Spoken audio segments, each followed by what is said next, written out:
Well, I do think that you answered, Andrew, your own question with your own introduction.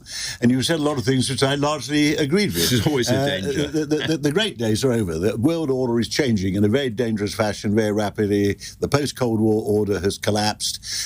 We were in a marvellous position before Brexit because we were one of the three great powers in the European Union, one of the world's great blocs, and we were in a particular relationship with the Americans, which meant they regarded us as their real contact in Europe. And a useful bridge. That's all collapsed.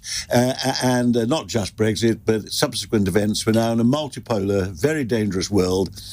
Obviously, the ideal that the British government's got to aim for is a normality of relationships, the least damage, the closest relationship possible with both America, which ought to be a British ally, but that's very difficult with Trump, and get closer back to the sensible terms with Europe.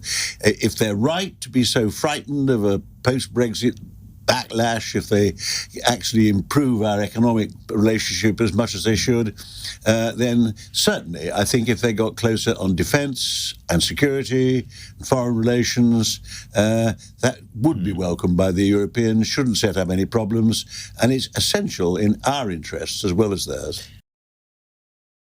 I detect, listening carefully to what you say, that you're not an enormous enthusiast of what Rachel Reeves did, but she did have to raise money from somewhere, and it's hard to see where else she get it from. I got into trouble when I was in opposition. Before they took over, so I used to say nice things about Rachel Reeves, a good, sensible woman, and she's still a very nice woman, and good and sensible. She's as boring as her Prime Minister, but that's a problem for the whole government. But she really disappointed me. It was bound to be an unpopular budget. I mean, just all these people going on about opinion polls and newspaper headlines tend to go away. You've got to do what you've got to do. Geoffrey Howe in 1979, 1981, you can't be more unpopular than that. And there were good budgets. And so she had to raise taxes and curtail public spending.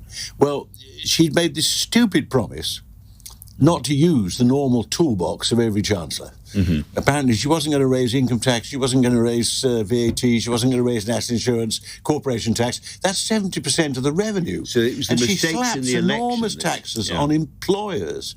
I would have raised, I think, VAT and fuel tax. So I'd have been hated, I'd have needed police protection. But in the national interest, that's what you're working towards in the first budget. And you don't put, in the present state of the economy, a big tax on employment in the way she has. The farmers, well, I'm rather on her side.